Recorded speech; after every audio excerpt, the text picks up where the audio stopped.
everybody, and good morning. Welcome back again. Today is Thursday, May 7th, and welcome to another video. We have a lot of information today. So it's going to basically be the whole PowerPoint today. It's just going to be pictures, and it's going to be me talking, supplementing the pictures. And we have big goals today, people. Big goals. We have to cover, because we're losing days, because now we have A/B day, so we really only have technically half our time to cover stuff. And we've been talking about the Civil War. I haven't stopped talking about it because I'm excited about it. We're starting that. Today's Thursday. We're starting the Civil War, the actual first shots, on Monday. So we have to basically go over and cover and review 2 full chapters worth of information that lead up to the Civil War, right before it in the 1840s, 1850s, even the very early 1860s. We're going to do that today in one lesson. So I'm going to try to give as much information as possible without overwhelming you. And we're going to talk about listen, there's a lot of things that happened between the Age of Reform and the Civil War. So I'm going to try to just mention the really, really big ones. And I'm certainly going to miss some events in history. That's natural. I can't cover everything. But I just want to supplement, give you guys some background information. Some of the different things are going to be like the California Gold Rush, Manifest Destiny, something called the Oregon Trail, the Fugitive Slave Act, the Kansas-Nebraska Act, how eventually South Carolina pulls out of the country, they secede. So just some major events with some pictures. So just follow along, answer the questions. As always, hope all is well. Hope everybody's doing great. And we'll get rolling. Okay, so pre-Civil War. So what major events happened in the United States before the start of the Civil War? Okay, so we are in a very, very power-hungry, expansion-hungry America, almost like how remember last year, you guys in 9th grade, or even before that, learned what were the 3 G's of exploration. Why did people want to explore the New World from Europe? The 3 G's are God, gold, and glory. They want to spread religion. They want wealth and money and gold, and they want the glory. They want the fame. That's almost like the same situation going on here in America as America grows and grows and eventually expands all the way from the Atlantic Ocean all the way out to the Pacific coast in California and eventually even past that. Okay. So first topic here is manifest destiny. Manifest destiny. This was a term by a guy named John Sullivan, 1845. He coined this term. And it was this idea that basically God, not humans, God himself intended the United States to continue growing and growing and growing westward. That basically God wanted Americans to take what's theirs, to take all this land out west. Okay, and an ever-growing America. Manifest Destiny basically stated that America could extend all the way to the Pacific Ocean. There was some overcrowding on the East Coast. There were some economic opportunities out to the West. But obviously, there's opportunities with Manifest Destiny, with expansion. And there's also problems, right? They're going to run into possibly Native Americans. They're going to run into possibly, there's a group called Tejanos, which are people that are native of Texas. There's Californios. There's people in California. There's Mexicans in this territory. Mexico owned basically Texas, and they owned Arizona and New Mexico and Nevada and California. So they owned most of these countries out there. So Manifest Destiny is this idea that was entrenched deeply in the thoughts of Americans. And you guys can see the map here, right? Remember a couple months ago, we were talking, America was just the 13 colonies, right? Then they have the Northwest Territory, and then they purchased Louisiana. Louisiana purchased the territory. They get Florida from Spain. The Oregon Trail is up here, Oregon country. So Manifest Destiny basically stated we are going to go all the way out to the West Coast. We're going to keep expanding through the 1840s. So again, that comes with some opportunities. It also comes with some dilemmas and some problems as well. This was in I think this might have actually been made possibly by John Sullivan. It was in the 1840s, 1850s. This was basically the political cartoon, the idea. I'm going to ask you a couple of questions on this. That America should do it. They should pull the trigger. They should go west. It's God's intention for them. You guys can see a lot going on in this picture. There's a lot of symbolism here. I don't want to go too much into it because I want you guys to analyze it. But this particular picture or political cartoon or whatever you'd like to call it really represents that westward expansion.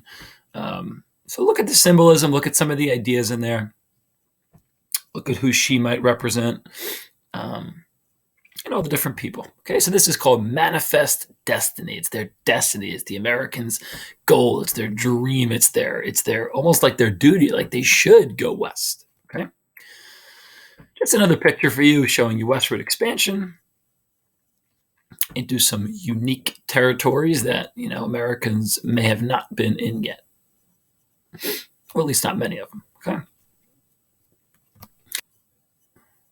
Okay, so going at light speed today. So the next one is the Texas Revolution. The Texas Revolution was a big one. So Texas originally belonged to who? What country owned Texas right before America did? It was Mexico. And who originally had power over Mexico? Who originally controlled Mexico? It was Spain. Okay, and then even further back than that, you could talk about the Mayans, you could talk about the Incas. Texas was basically passed around to, over history to so many different groups, so many different powerful nations, groups of people. Long story short here, we have the Texas Revolution. Texas belonged to Mexico. It was a Mexican region, Mexican state. But Texas did have very cheap land. Now, Texas is huge. I've been only to Austin. I would like to travel more to Texas. Beautiful. It's big. It's very unique. It's a lot different than the way that we live here. But in Texas, there was very cheap land. Okay. And Americans were able to go there. They were able to immigrate there into Texas, which technically, again, was part of Mexico, as long as they agreed to a couple different things based off religion, based off their beliefs.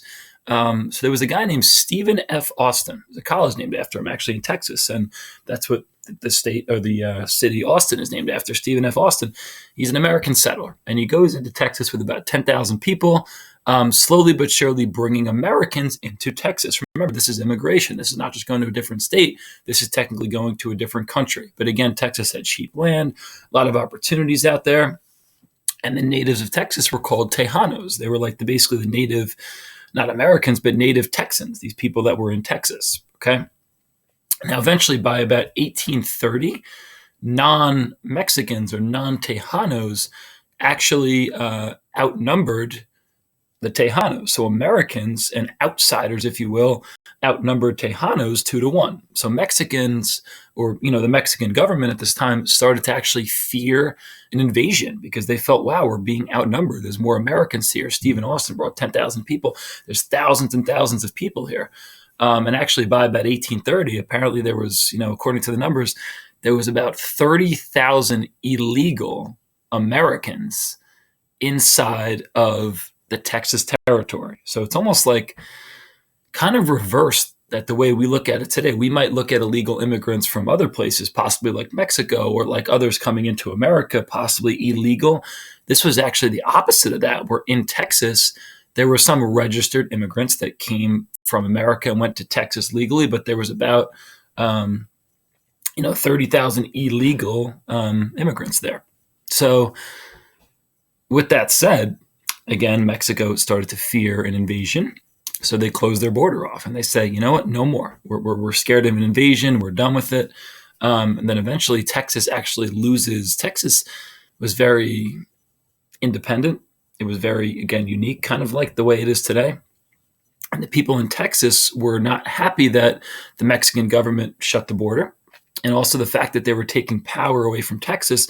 So this Texas Revolution basically was a way for these Texans to fight back, continue with their independence, continue with their sovereignty, with their uniqueness, with their decision making, and they basically fought back against the Mexican government so that they could still have power, still have rights, and eventually Texas becomes a state in America in about 1845.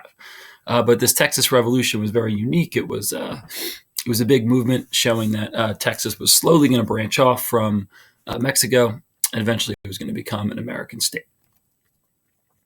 Okay, these are some Tejanos. Guy kind of looks like Tom Brady. Am I crazy? Yeah, maybe. And there's Texas. There's, you could see some of the... there were some Texan victories here. There were some Mexican victories here. Overall, wow, yeah.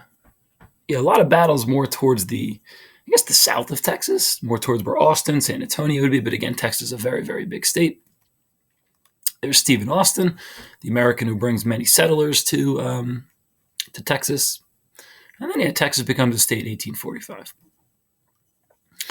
Okay, next topic is the Mexican War, a kind of overlooked war in American history. They actually called it Polk's War.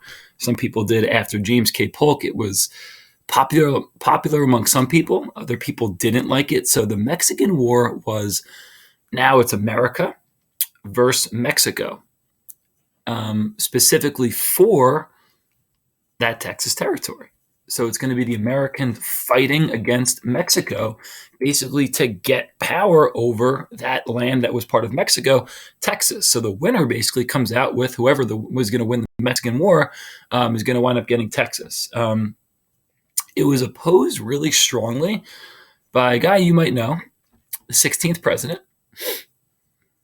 from Illinois, Abraham Lincoln. So Abraham Lincoln actually talks out about this war and says, Polk, that's not our land. We should not be there. But then Polk's thinking, back to that first word we talked about today, manifest destiny, and he's thinking, we can do this. We're going to do it. Polk would not take no for an answer, James K. Polk. But Lincoln was like, this is not our war to win. We should let them have their territory. This is not ours. And again, it was very, very opposed. But what winds up happening is General Taylor winds up going down. He actually eventually becomes the president, Zachary Taylor. And it's a big war that's fought for a couple of years down there. There's just some quotes here for you. Mexican government refused to hear the adjustment. So Polk is just basically coming up with reasons, looking for anything he can to strike and to take over Texas and to annex it, I guess you could say, make it become a state. And Lincoln is saying that no. Look at that young Lincoln. Basically saying that he shouldn't do it, okay? Eventually a treaty gets signed, and you can assume, we could spend a lot of time on this, but you can assume who won this Mexican War. It was the Americans. Treaty of Guadalupe Hidalgo is signed. And with that victory, America does not only get the Texas territory, it's called Mexican cession, where actually Mexico is now forced to, although they get paid by the Americans, I think they get paid, a bunch of millions of dollars.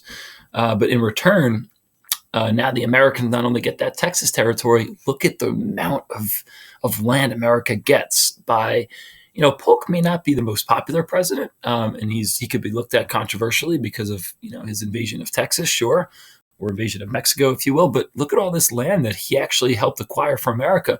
Parts of California, parts of Arizona, New Mexico, the region down here, they're going to call this the Gadsden Purchase, which is not pictured on this map here. Parts of Nevada, parts of Utah, even parts, you guys can see parts of Wyoming, parts of Colorado, all for, about $15 million. So a big war fought. The Americans were able to win relatively easily. And so Texas eventually becomes a state, like we said, 1845, and then these become American territories. And eventually later on, they become states. So we could just see the rapid expansion west. They're hungry. Back to that first word, manifest destiny, which is a big one because of James K. Polk, because of his war. General Zachary Taylor becomes the president in 1852 after Polk is done from 1848 to 1852. Then we go to Taylor. I might have got my years mixed up. It might be 4 years off. But anyway, it was Polk and then Taylor. Okay, so we're seeing all this westward expansion. We looked at this map already. We reviewed the Texas annexation. Now we have Mexican cession after the Mexican War. The Gadsden Purchase, another little strip of land here purchased from Mexico. And now we're going to transition all the way to the Oregon Trail. Oh, there's the Gadsden Purchase. You guys might be too young for this game, but there was a fun game when I was a kid called the Oregon Trail. And it was a game where you had to basically venture out west and you had to survive. And there were all these different challenges that you had to go through, some really, really tough conditions. But now Americans are hearing about, westward expansion all the way on the East Coast, and they want to keep traveling west. America has always had this spirit of adventure, I guess you can say, and Americans wanted to live this new life and get out there. And they heard about this amazing fur trapping and economic and money opportunities, not even really gold yet. That's going to be the California gold rush.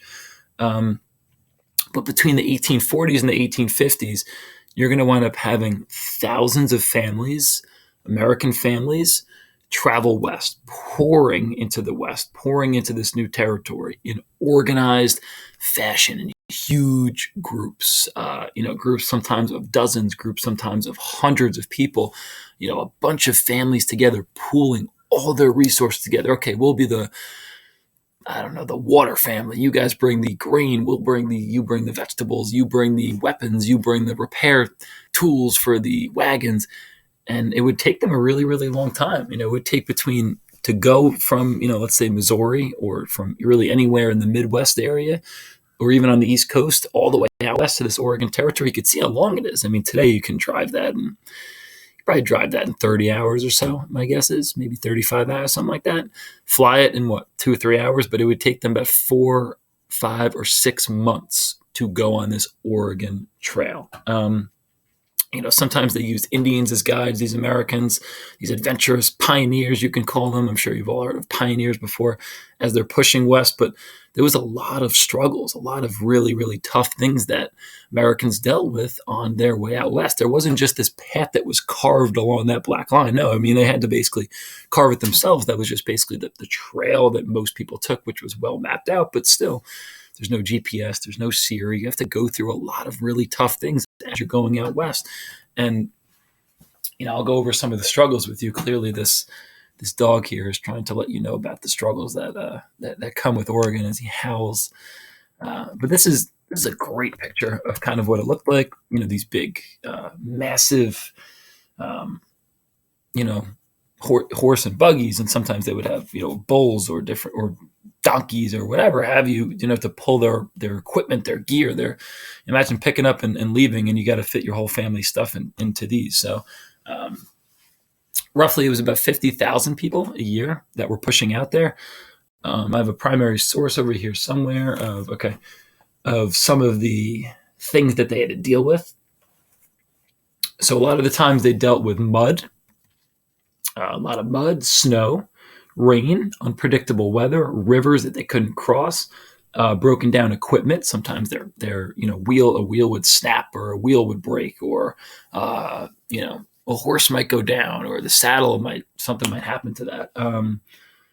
Exhaustion, disease, hunger, thirst. So a lot of really challenging conditions here as they're pushing out to the west, as they're attaining that goal of manifest destiny. But this looks tough. I mean, would you? Question for you: would you want to do this? Is this something that you would want to do? You hear about these great opportunities traveling west, and it's almost like an adventure. God go glory, right? Even for the glory. But it wasn't, I guess, all that it was chalked up to be. People that got there were happy, they were successful, but a lot of them lost family members, lost friends. So it was very, very tough, the conditions. See with this picture here, just flash floods and rivers that horses aren't really swimmers. They can go into a little bit of water, maybe a foot or two, maybe 3 if you're pushing it. But after that, horses don't do so well in the water. But what you see here is some of those struggles that American pioneers dealt with as they pushed out to the west. And it reminds me,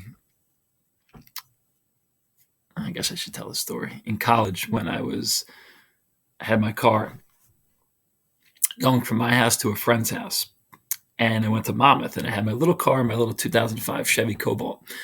And there was this little weird area, in Long Branch or West Long Branch, whatever it was, by Monmouth. And anytime it would pour, it was like this big downhill. It was weird. It was like a gully. Like you would drive down it, and there was probably like 100 feet of land or road, and then it would go right up. So that would flood.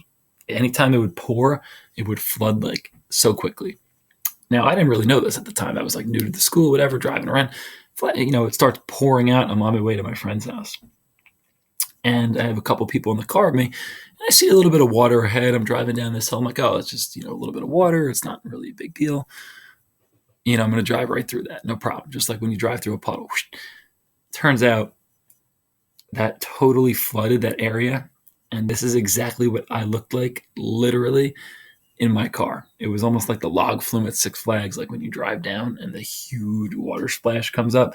And before you know it, my car slowly takes on water. And there's like 5 people in there, and they're like banging on the windows trying to get out of the car. And my car slowly sunk like into the water until it was like almost fully submerged in the car. We like pushed out. We were like knee deep or waist deep in water. I mean, it was like a crazy experience. I can't believe I just shared that with you guys. But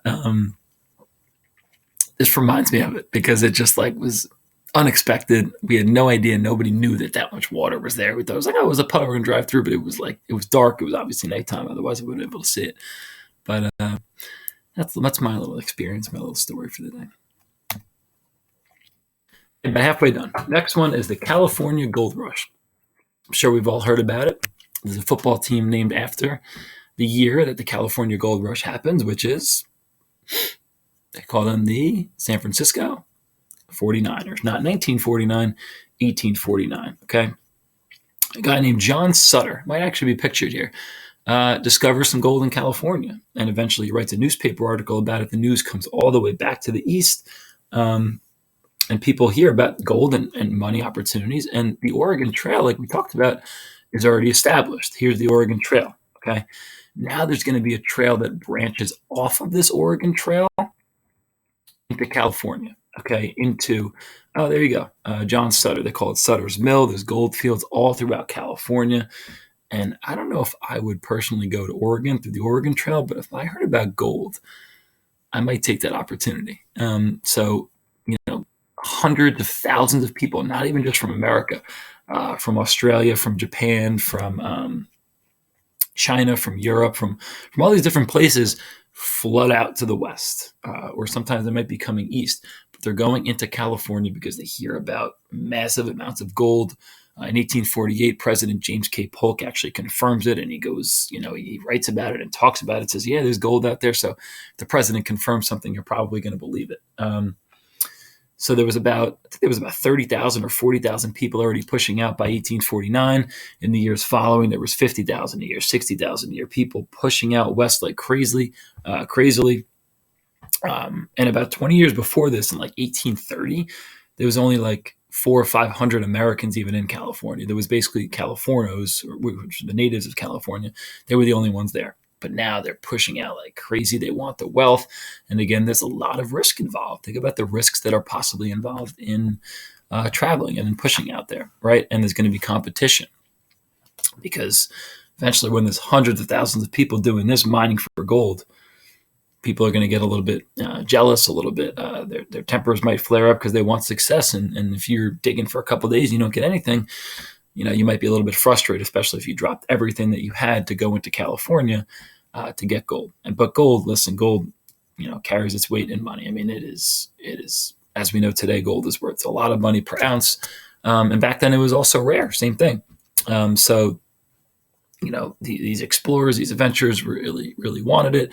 They eventually come up with these mining tools. Think back to the Industrial Revolution. They wind up having hydraulics and some machines that can extract gold. But I mean, the amount of gold that people were pulling out in California was absurd. It was crazy. There's a picture of some of these miners, some of these people that pushed out there. A lot of the people that did go to California were men. A lot of them were single men, didn't have families because they didn't want to bring their families out there and go into such an unknown life, with their families and drag them into it. So a lot of them are single men, but still some children, some women out there, some families. People wind up setting communities up in California as America expanded west, thanks to that Mexican secession, also thanks to the Manifest Destiny. And here's the amount of gold. I mean, this is in ounces, what they call troy ounces. Apparently you can have negative gold. I don't even know why it's registered on the chart. But in 1848, the amount of gold found in California, 0. Okay. 1849, boom, look at this massive, crazy spike. And by 1852, you got about almost 4 million, working on my math here, ounces of gold. 4 million ounces of gold dug out of the ground, and it grows each year. So tons of gold. It slowly, it does slow down, but still, being up in, 2 million a year, 3 million a year, still tons of gold, right? So people rush west very quickly. Okay. Let's see. We have, I think, 3 topics left. I know I'm going quickly, so feel free to pause anytime you'd like to. I miss you guys saying, like, slow down. I didn't finish writing the notes yet. Oh, go back, Mr. D'Amico. I didn't finish the slide. This is like what happens when I talk fast. Okay, next thing that happens. So now we're going to take a pause on the westward expansion. We did Manifest Destiny, the Texas Revolution, Mexican Cession. I just want to make you guys aware of how America got so big and how they expanded all the way west and why we're the size that we are today. But now let's talk about, we're going to transition now into slavery, really into the Civil War with the Fugitive Slave Act. So the Fugitive Slave Act, we talked about this a little bit, read about it a little bit, and made it a federal crime, punishable not by death, but by jail time, a federal crime, not a state crime, not a misdemeanor, not even a national crime, a federal crime, if you aid, abet, help a slave in any single way to escape, okay? Illegal, against the rules. You can't hide them. You can't point them in the right direction. You can't do anything. Okay, that Fugitive Slave Act said, 1, you can't help them, but 2, if a slave escapes their horrible, challenging lifestyle in, let's throw out Virginia, and they make their way into New York, New Jersey, Pennsylvania, free state, they're still a slave. Okay. Doesn't matter that they escaped to a free territory by law. This was an American law. It's disgusting how this happened. It had to be returned. And if you help them, now you're in trouble. You got blood on your hands now too. You can't do it. It's almost like a drug deal. Like anybody involved in it is in trouble, bad, can't do it. Whether you're just saying, come into my house for a couple of days, Underground Railroad, we know about that. So obviously the South supported this because it's their property. The North opposed it tremendously. The North hated it. Sorry about that. The video lagged out. Anyway, like I was saying, the North opposed it. The South liked it. And there were actually these people. Imagine having this as your job, a slave hunter or a slave catcher. They had German Shepherd dogs. They had weapons on them. They were smart. They had this inside information. They would inspect, and they would basically come to the North and disguise themselves as just a regular person, a regular Northerner. They would get information. They would try to even, infiltrate whatever they could, the slave, the Underground Railroad, and it would basically be their job to literally catch the slave, to catch slaves, to bring them back. It was literally a human being's job. Imagine having that job. I mean, I can't imagine it. But, you feel terrible for these poor slaves that live this awful life, and they wind up escaping. They take the months, the years, the dedication, the risk. And then sometimes they got caught. Sometimes they got pushed back. So the best way to remedy that was basically just to keep pushing slaves north. If you were in New Jersey and you were an escaped slave, keep going north. Just go as far north as you can. A lot of thousands of slaves actually fled to Canada all the way up into a new country, to a new nation. And there was a book called Uncle Tom's Cabin by Harriet Beecher Stowe that really brought out a lot of this information and helped to publicize and go against, the Fugitive Slave Act and against the just the idea, the institution of slavery itself. But definitely an interesting law act in the 1850s, the Fugitive Slave Act, that certainly contributes majorly to the Civil War and the tension between the North and the South. This looks like a little slave rebellion here. I'll ask you some questions about this, possibly.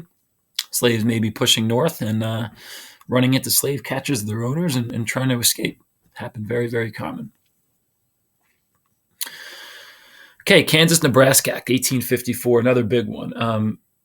Question for you, or just in general, all these new territories west, what are they going to do in terms of slavery? Will slavery be allowed in these new territories, yes or no? I mean, we can easily sit here, sure, and say, no, it shouldn't be, because we know that slavery is not a good institution. We know it's morally wrong. We know it's terrible. But this was a huge problem that Americans face, congressmen in the North and the South. Even our presidents, Taylor and Pierce and Buchanan and Lincoln and all the presidents in this time period. Should slavery be allowed in Texas, for example, or in the where the Gadsden Purchase was, or the Mexican Cession happened, or in the Oregon Territory? What are we going to do? Are we going to split it? It's like the Missouri Compromise, right? The Kansas-Nebraska Act was very controversial, and it's this act that basically says it's going to be up to each individual state or territory what they want to do. Now, the Missouri Compromise, if you remember, said that anything north, if you see this line right here, you could actually see it. It hugs Virginia, Kentucky, Missouri. Basically, draw a line all the way out. Anything north of this line can't have slaves. Anything south of that line can have slaves. The Kansas-Nebraska Act actually overturns that, and it says, let's throw the Missouri Compromise out the window. We're going to allow each individual territory, each individual state, region, whatever you want to call it at the time. They're basically territories, though, until they become states. They can pick for themselves. Popular sovereignty. It's up to you. You can vote. You can do whatever you'd like to do. And it's very controversial because the Northerners, these abolitionists that we've been talking about, they're like, we worked so hard for this, and now you're just going to let people, do what they want and take their pick. Okay, so Kansas, Nebraska. Kansas was a slave territory. Nebraska was not. And what you have is basically people. There's a lot of border issues here. You're going to have people in Nebraska that supported slavery going to Kansas, and people in Kansas that didn't support slavery moving to Nebraska. So it just becomes more polarized, more extreme. But basically, again, this gets rid of, hey, Missouri Compromise, see you later. Okay, now it's up to you, states. Do you want slavery? Do you not? And so there's people. There's basically something called bleeding Kansas that happens. There's battles. There's arguments, and this just creates even more of a tension. And I asked you guys last time, is a compromise possible? Was it possible to compromise? And this wasn't really a compromise. I think this favored really more the people who supported slavery, not necessarily abolitionists and Northerners, but this was the compromise that they came up with. Okay, so you see your free states on here, your slave states, and then the new ones, which are going to be determined. Oh, there's the word right there: popular sovereignty by vote, what the people think. Okay. There's a little map here. Let's see. We got the Missouri Compromise. There's that line I discussed the 3630 line. But now they're basically taking that line out. No more line here. And it's up to the regions. It's up to the territories themselves. Okay. Okay, sorry, my computer's being a little weird today. But this is Dred Scott. Big decision called the Dred Scott decision, 1857. And another thing that really pushes the North and South towards the Civil War. This man's case was so important, makes it all the way to the Supreme Court. We know how tough it is to get a case in the Supreme Court. This is 1857, 4 years before the start of the Civil War. Dred Scott was a slave from the Missouri area. He travels to Wisconsin. He also travels to Illinois, which are free territories. He goes there with his owner. He doesn't just flee. He goes into Illinois, Wisconsin for a little bit of time, winds up coming back with his owner. Dred Scott basically sues for his independence. And he said he's seen a case like this before. He says, well, I've seen slaves go into these territories, and once they get into those territories, they're free. Even though there is the Fugitive Slave Act, there's been some slaves that have actually won cases before, and they've been granted their freedom. Dred Scott takes his case all the way to the Supreme Court, and he says, I want my freedom. I've been in these free territories before. And what gets ruled at this case is two things. One about Dred Scott and one about an even broader thing. So again, he sues for his freedom. And first off, what they tell him is very, it's harsh. First off, they tell him that he's not a person. And they rule that he doesn't even have the right to sue in court. He does not have the right to file suit. He's not a person. He's not a human. He's property, and property cannot bring their case all the way up to the Supreme Court. You could kind of see not all the Supreme Court justices at this time were, pro-slavery, but you can see that some of them certainly were. So they ruled that, and then this court case also upholds the Kansas-Nebraska Act, and what they also say is that slavery is fully allowed into the new territory. So even though Dred Scott looked like he was doing a good thing for abolitionists and for obviously slaves, it actually wound up kind of coming back and hurting them because the decision says that no, he's not a person, can't even really be in court. He doesn't have the right to file lawsuits. They called him a being of inferior order. So he's inferior to human beings. I mean, that's, I don't even have a comment on that. It's unreal. But they also say that, yes, we're going to uphold the Kansas-Nebraska Act. Slavery is allowed and legal in these new territories. So a huge decision here. It's kind of the tip of the iceberg. Again, we are just seeing the North and the South. Maybe they were somewhat together at one point. Then we see tension, and they're just coming more apart. and it's, civil war, a war between, people of the same nation, definitely inevitable at this time. Okay. Dred Scott was a slave. That's just a little more information. He sued for his freedom. He was taken to Fort Armstrong, Illinois. Illinois was a free state. It had been a territory. His case made it all the way to the Supreme Court, and they ruled against Mr. Dred Scott. This is it. Last but not least, we have the start of the Civil War. South Carolina is the first state they do something called seceding. They remove themselves from the United States of America. They say, we're not a part of America anymore. We are removing ourselves. They start what's called the Confederate States of America, where they allow slavery. And they say that each state is independent, even though they are part of a union, or not the union, but the Confederate States, they're part. But each state, they're giving a lot of power to the states. They allow slavery in every single state. So South Carolina in 1860, 1861, secedes. They pull themselves out. They say, we've had enough of the North. We don't want to be part of this anymore. And they vote to secede. The Union is dissolved, meaning America basically is dissolved. And now we're going to have two separate nations, I guess you could say, within one. And a lot of states follow suit. So you have South Carolina first, and then you also have Georgia, Florida, which is America now, Alabama, Mississippi, Louisiana, and Texas all follow. Eventually, you'll have North Carolina secede in some of these other southern states. And now it's on. It's time to go. In early 1861, like I said, 6 of these 7 states, I actually forget which one was missing from the meeting, but 6 of these 7 states that secede meet up. They basically write their own constitution. They're done with, America. They draft the Confederate States of America. And who comes to presidency is one of the most famous of them all, Mr. Abraham Lincoln. And he is going to be the one true American hero. Although at first his stance on slavery was very, very moderate. Not that he supported slavery at all, but he wasn't totally against slavery. He becomes more of an advocate against slavery, more of an abolitionist as time goes on in history. Did my college thesis on Lincoln. Love that guy. It was actually him for Halloween a couple years ago. But he's going to be the president that has to deal with, the Civil War and the secession of the South.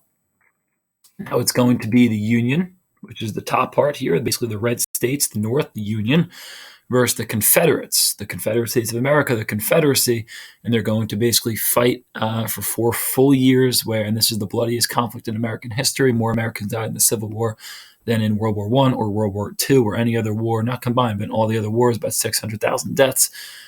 You'll have families fighting against each other. So imagine you lived in Jersey and your family lived in Georgia and you're fighting against them. I mean, it's the nature of the beast. It's what happened at the time.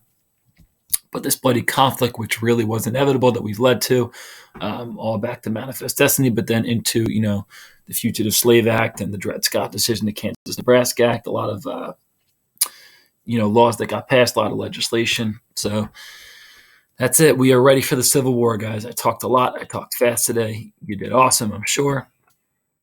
If you didn't turn me off by now. But I hope you guys have a great day. Enjoy the video, answer the questions. And today is Thursday. And on Monday, back in action with our first Civil War lesson. So enjoy your day. Enjoy your weekend. We'll talk Monday. And have a great day, guys.